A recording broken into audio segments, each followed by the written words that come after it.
All right, good afternoon, U.S. history class. This is Mr. Strahota. It is Tuesday, March 31st, 2020. So, out of the 12 people who voted, 10 of you voted yes to doing an Alexander Hamilton lesson. So, we are going to do it, which I'm excited about. As many of you are aware, I really like the Hamilton musical, and I find Alexander Hamilton to be a really interesting individual.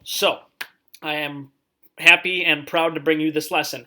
I'm going to try to go as quickly as possible because I am assuming if this lesson is like 20 plus minutes long, you're not going to listen to the whole thing. So if I'm speaking too fast for you, you of course can rewind this or play it as many times as you want. But I do want to respect your time and not lecture at you for a long time. So here we go. Alexander Hamilton. Childhood.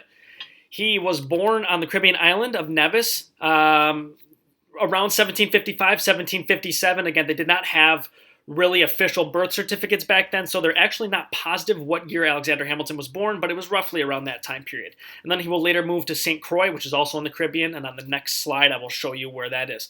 He was orphaned in 1768 after his father abandoned him and his mother died. Both Alexander Hamilton and his mother got the same disease. Alexander Hamilton got better, but his mother did not, unfortunately. And there's a lot more to his childhood that we're not going to get into. So if you want to do some more information, feel free to look that up on your own. He wrote an essay while in the Caribbean, and then community leaders were so impressed with him that they actually raised funds to send him to school in the American colonies. So these community members were like, wow, this is a pretty intelligent kid here. We should probably send him to America so he can get more education. So basically they did an old school GoFundMe for Alexander Hamilton, and they sent him to the American colonies. So if we look here on the map, he was born here in Nevis, and then he would later move here to St. Croix, and then this is Florida here, of course, so then he would move here from St. Croix all the way up to, where would he move to? He's going to go to New York. He's going to attend King's College in New York, and right away he's going to join the Patriot cause. Again, the Patriot cause being in favor of independence from the king. They do not support the king. They do not support England. They want to be independent. And he writes a lot of essays against loyalist supporters. And remember, loyalists were in favor of the king and wanted the British to stay in control of the colonies. You'll notice really quickly, if you don't have any background on Alexander Hamilton, he loves to write, and he writes a lot. He's a very smart person, and he will write a lot. Revolutionary War. He will volunteer for a militia called the Hearts of Oak, and he will eventually become a captain of an artillery, and artillery was just a group in charge of like the cannons, which there were specific groups in charge of those. He will later be invited by Washington to be his chief aide-de-camp, which is a fancy way for saying George Washington's top assistant during the American Revolution. And then he will command a battalion that will eventually help secure a victory at Yorktown, and if you remember, the Battle of Yorktown was the final battle that ended the Revolutionary War that sealed the victory for the Continental Army and for the Patriots. So what I'm going to do for you is your assignment with these notes. And again, if you're writing down the notes, that's fine. I'm also going to share with you a notes organizer if you want to use that as well. Feel free to use that. But what I'm going to do is your next assignment is going to be your listen to 4 Hamilton musical songs and give me some feedback on them. And I will create in a Google form and send that to you, so you don't need to do it on your own. I will send you a form for this. The first song is titled Right Hand Man, and the question is, what are some of the struggles and problems Washington describes, and what are some of Hamilton's ideas for victory? Now, I know some of you might be like, oh, Mr. Strahota, I don't want to listen to music from a musical.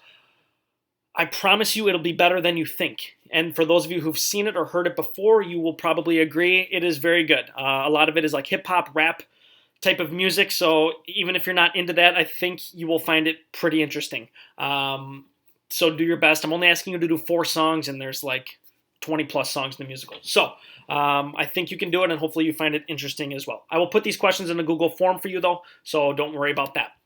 After the war, what does Hamilton do? He becomes a New York representative in the Congress of the Confederation. Again, this is during the time where we still had our Articles of Confederation. We don't have our Constitution yet. Hamilton, however, becomes very frustrated with how weak the Articles of Confederation are, and he then resigns. So what does he do? He goes and practices law in New York. So not a bad change of profession from going from a member of Congress to a lawyer. Pretty good turn for him. Hamilton gets invited to the Constitutional Convention. He is right here in the picture talking to, yes, that is Benjamin Franklin. Of course, George Washington is up here, who is the president of the Constitutional Convention. So Hamilton gets invited to this, which he's pretty excited about. Hamilton wants a strong central government, meaning he wants less power for the states, more power for the central government. So he creates a plan that a lot of people deem way too similar to England's, which a lot of people were like, Hamilton, we just defeated England. We don't want their same government. You basically created the same government. Stop doing that. So people reject his plan initially. However, once our Constitution is started, Hamilton is going to write a lot of the Federalist Papers. Well, what were the Federalist Papers? They were essays defending the United States Constitution. And Hamilton will recruit John Jay and James Madison to join in writing them. And they were only going to write like 25 of them. Well, what happens? They actually write 85 of them, and Hamilton will write 51 of them. And they did write these anonymously under Philo Publius is the pseudonym name they used. But again, you can see Hamilton really, really likes writing, and he really has a lot to say. So he will write 51 of the 85.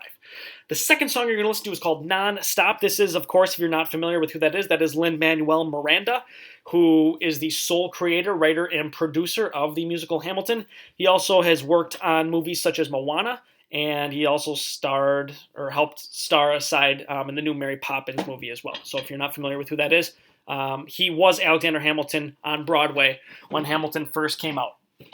This question, though, for Nonstop is going to be, what are some of Hamilton's personal characteristics, and how do these both help and hurt him? So again, I will ask you that on a Google form. Hamilton will then be the Secretary of the Treasury, appointed by George Washington in 1789, and he argued that the Constitution's powers provide authority to fund national debt, assume state debts, and create the Bank of the U.S. So basically, Hamilton was saying, look, if we don't have tax money or federal funds coming in to build things like buildings, schools, roads, etc., this country is never going to get off to a good start. So he wants more power for the central government so they can help states with their debt and then also create that Bank of the United States. So when it comes to state debts, Hamilton argued that we fought for freedom, so the U.S. should assume all state debt to help fix this problem. However, some states owed much more than others. So depending on how much a state was involved in the Revolutionary War, depended on how much money they potentially spent. Thomas Jefferson was against this idea because Virginia had a lot of money. Why? Well, they had a lot of cash crops, and number two, their workers were slaves who they obviously were not paying. So Virginia was making a lot of money. However, other states like in the North, for example, where Hamilton was from, New York, they did not have slaves, so they were not making as much money because they not only didn't have slaves, but they also did not have cash crops.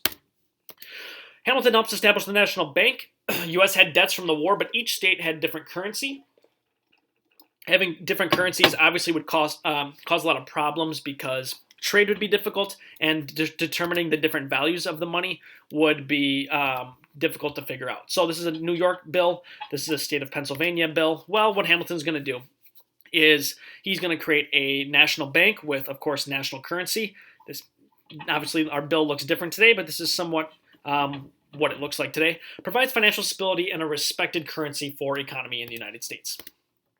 So the national debt. A national debt, he said, if it is not excessive, will be to us a national blessing, meaning if we don't have a ton of debt, that means the nation is going to be thriving and doing better than it would be if they had a lot of debt. And he said paying it off would raise America's standing and justify taxation, so he was big on federal tax dollars, which of course we have a lot of taxes still today. The third song you're going to listen to is called Cabinet Battle Number 1. This is Thomas Jefferson in the musical, the main musical, and this is Alexander Hamilton in the musical. And the question is going to ask you to summarize Jefferson's argument and Hamilton's response. Whose argument do you support and why? This is a rap battle, so it is pretty engaging, and I think you'll find it pretty entertaining. So you're going to have to summarize Jefferson's argument and Hamilton's argument or response in regards to assuming state debts versus national debts. And then you'll have to tell me who you support and why. Thomas Jefferson's view on all of these things. He will be Secretary of State in Washington's cabinet, and he argues the plan favored wealthy northern creditors, which he did not like because he, of course, was from the South in Virginia. And Virginia had little debt, like I mentioned earlier, because they had cash crops and they had slaves for their workers. The fourth and final song you're going to listen to is The Room Where It Happened. This is Alexander Hamilton here. This is James Madison, and this is Thomas Jefferson. The song is essentially about how these three get together in a room to compromise on how to deal with the state debts versus national debts. So you will have to tell me kind of what happened in this song, and I will give you a question on the Google form. So the Compromise of 1790, what essentially happens, Thomas Jefferson arranges a meeting with Congressman James Madison and Alexander Hamilton, and they approve a debt plan. And Hamilton, one of the things he compromised on was moving the national capital to Washington, D.C., which pleased the which pleased the Southerners because that was near Virginia. The emergence of political parties. So, factions developed from the cabinet. So Jefferson was opposite of Hamilton. Hamilton and his allies are Federalists. Thomas Jefferson and his allies are Anti-Federalists. Federalists being in favor of a strong central government. Anti-Federalists being in favor of stronger state governments. So Jefferson, Madison, and the opposition become the Democratic Republican Party, so they form this new political party based off of their beliefs.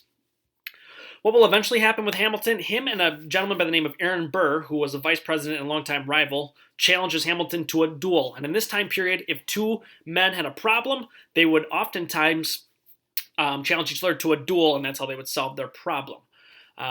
There's an interesting song in the Hamilton musical, which I won't make you listen to, but you can if you want. It's called The 10 Duel Commandments, which deals with kind of the rules of duels and how they took place back then. Well, what does happen? Hamilton campaigned against Aaron Burr and insulted his character, which is why Burr challenged Hamilton to a duel in the first place. Well, what will happen is Hamilton throws his shot, meaning if you can see in this picture, he's aiming his gun up in the air as opposed to at Burr.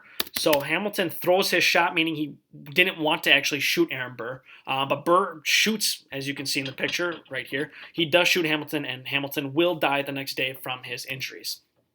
So, last slide here, simply asking, what do you feel is Alexander Hamilton's greatest legacy to America? Look back through the notes you took and then explain briefly. So, when you're taking those notes down or you're using the notes organizer, think to yourself, what do you think Hamilton's greatest piece of legacy is to America? Okay, so I know that took a little bit of time. I apologize. Just wanted to get all that information out. Hopefully you enjoyed the notes. I will send that Google form with you as well as the Alexander Hamilton Notes Organizer on Google Classroom. Hope you enjoy. If you have any questions, of course, always feel free to ask me. Have a great rest of your day.